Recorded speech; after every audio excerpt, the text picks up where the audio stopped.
after starting so strong, he's beginning to have some real issues. 13 and a half minutes in, and his hopes of setting a blistering opening time are dwindling. But can he solve the Blades of Fury this time around? Just survive and advance. Come on. Dean trying to psych himself up to the finish. Onto the beater totter, clamping down on either side. Oh, and it puts him vertical. The beater totter doing everything it can to get Dean off his back, but he stubbornly holds on, shaking it violently. Onto the finish platform, Dean Viana has set the opening standard in the wipeout zone, 14 minutes, 10 seconds. But will that be enough to hold off this man? Here we go, wipeout, bring it on! Michael, the mailman Omohundro, wouldn't let anything stop him on the qualifier. He excelled on the double cross, and despite a close call, he overcame adversaries and faithfully delivered, landing himself a spot in the wipeout zone. And now Michael preparing to take on the wipeout zone. The launch sequence is initiated. The clock begins, and Michael is off into the night. And he flies through sheer descent and sails into the water below.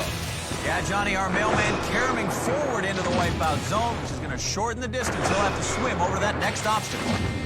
Michael on the second obstacle, the gut busters, and all that movement makes every step here dangerous. Oh, when he takes a giant step and nearly slips off. That was quite an awkward move there. I think he's found a technique that works, John. It's called the fall and flop. Oh, the belly flop again to the final block, and in a very similar style and time to our firefighter before him. Unfortunately, next up is the Sinistairs, so it gets no easier. Oh, and he is down and drenched almost immediately. He wasn't quite able to get his footing underneath him and right back into the drain. Mailman Fireman, remarkably similar runs by our first two finalists so far. Oh, the sweeper arm clips him again, but he manages to hold on. Michael's run has been 4 minutes, a close call so far. Oh, nothing close there. That is a direct hit. Almost at the top, but takes a shot right to the head, and our mailman was returned to sender.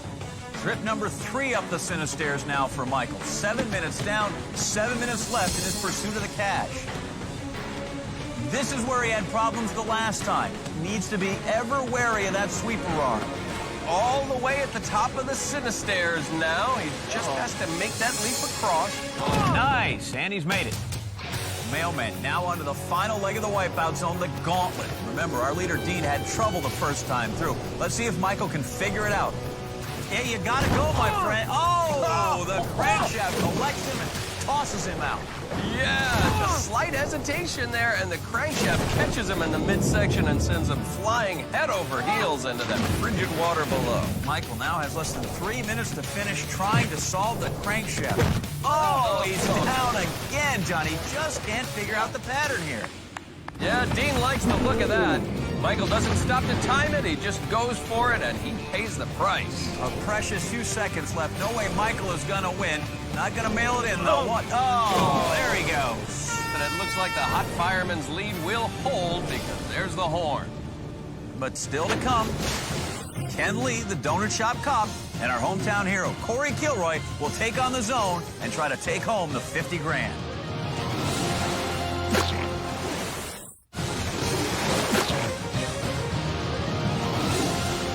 Welcome back to Wipeout. We are in the second half of a special wipeout zone, and 2 of America's finest are still to make a run at our $50,000 prize. Hot fireman Dean Viana is still in the lead, but on deck is donut shop cop Kenneth Lee. Let's take a look at how he got to the zone. Kenneth Lee, the donut shop cop, dunked himself in the qualifier but rolled through the double cross. After laying the law down at the American Revolution, he's ready to take a run at the wipeout zone. Kenneth Lee is ready and waiting. The treadmill is armed, and here we go. He is off. Oh, and he lands on his side before hitting the water. Sort of a sideways flop on the trampoline. Gets a terrible bounce and just barely reaches the H2O. 14:10 is the time to beat. Ooh, Ken just kind of flops onto the next block. Needs to be careful. Momentum can shift in an instant on the Gutbusters. Dean, both our leader and interested spectator, One last leap. Oh, my God. Brutal face plant. John, he nearly made it through the Gutbusters on his first attempt, but he eats it hard on his last step. Well, that's like getting kicked in the guts. Slowly here. Tough to tell the difference between caution and exhaustion at this point. Oh, he came up short and back into the water. Ken falls from the very peak of the Gutbusters. Feeling good. Dean with reason to feel good. Ken already 6.5 minutes in. Yeah, he seemed to have really hit the wall here on the Gutbusters. It's so much slippery than it looks. Slippery just a half of it. The pump. Oh, and he's down again. No, a miraculous recovery, John. Look at that. Amazing save, but he's still not done yet. Come on. Ken finally defeats the Gutbusters, and that has to be satisfying. Ken, a little kick at the Gutbusters in frustration. Now Ken onto the Cinistairs and dives right for that second step. A great idea there to avoid that arm that's swept away so many today. Yeah, it's a good strategy, but if he wants to get back into this race, he might want to stop crawling and start running. Now, let's not second guess. It's worked so far for him, Johnny. He is at the top of the Cinistairs. Oh, what a rough landing, but he definitely made up some time as he goes to the gauntlet. Less than 7 minutes if he wants to bring home the cash, but this is where the hot fireman had problems. Oh, yikes! Ken's timing is way off, and the crankshaft sends him cartwheeling into that freezing cold water. Up for a second attempt. Again, charging after that 50 grand. Man, this thing is trash. That's right, Ken. That's why it's called the Blades of Fury. Oh, Ken blasted one step out and then just sent flying. Yeah, a crushing blow right there. He's really going to have to move fast now. He is down to about 40 seconds left and the whole gauntlet to go. And he flies through that crankshaft again. Much better through the Blades of Fury this time. Only the beater totter remains. No time to think. He just needs to bolt across the beater totter. Yeah, go. Inching forward, though. That's not going to get it done. Can't get a grip here on anything. Oh! Yep, Ken's day is done. You feel it. It's gonna be a good night tonight. Now, the only guy who could ruin Dean's good night. Go wipeout, baby! Corey, the hometown hero Kilroy, was his own personal hero on the qualifier. Barely rescued himself on the double cross. After an exceptional performance at the American Revolution, he secured his spot in the wipeout zone. It all comes down to this, Johnny. Who will be Wipeout's America's finest champion? The Dreadmill. Arm, start up the clock. Flying out of the Dreadmill and crashing into the zone. Wow, some big air from our hometown hero. He gets a great bounce, sending him far into the drink, which is going to give him a terrific head start. Corey already out ahead of the time set by Dean, but he's got to do better than Ken, who showed us just how dangerous these Gutbusters can be. That's right, John. Corey under a lot of pressure, but pressure is where this hometown hero thrives. Remember, he saved his neighborhood from a fire. Oh! Dean watches on. Corey makes one more jump, and he's across. So it looks like our hometown hero is about 20 seconds ahead of where our fireman was at this point. Now Corey has to take on the Cinistairs and looking in absolute amazement at that contraption in front of him. Well, yeah, I would too. These sweeper arms are just nipping at his heels. Danger at every turn. Corey climbing the Cinistairs, way ahead of the pace set by Dean. 5 steps up to the top. He looks really tired.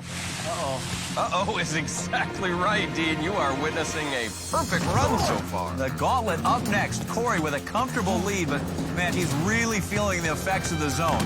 At the crankshaft. And look at the perfect rhythm as he crosses. Wow. Wow, indeed. He is setting fire to this course. Oh, a sudden end to the perfect run. Oh. Yeah, the Blades of Fury quickly established they are not holding on for a hero. That long swim and climb back, that's going to put a dent in his cushion and tighten things up. Yeah, we've seen great runs fall completely apart here in the gauntlet before. Will it happen to our hometown hero? Back at the Blades of Fury, the only obstacle to get the better of Corey. No wipeout this time. Corey, the heroes jump onto the beater totter, now just a few yards from victory. Oh, there's that rearing up, holding on. Oh, he slides down and off. John, he was right at the end of the beater totter, but it shakes him loose at the last second, and he is back to the beginning of the gauntlet. Corey had that perfect run, but he has encountered real adversity here on the gauntlet. Down to about 4.5 minutes now. He needs to hurry. Those swims have been a real time killer. Now onto the beater totter. Corey looking exhausted. Has to dig deep here. Dean watching anxiously. In the next 4 minutes, he'll either make or lose $50,000. Oh, Corey thrown back by the beater tot. Remarkably, he has stayed on. I don't know if that's luck or the Lord's Prayer, but it worked. Unbelievable. Corey giving it all he's got. Climbing, shooting forward. Oh, look at that. He's landed on the platform. He's done Corey, it. you just won wipeout. You just won $50,000. And there you have it, a spectacular finish in the wipeout zone for our Special America's Finest.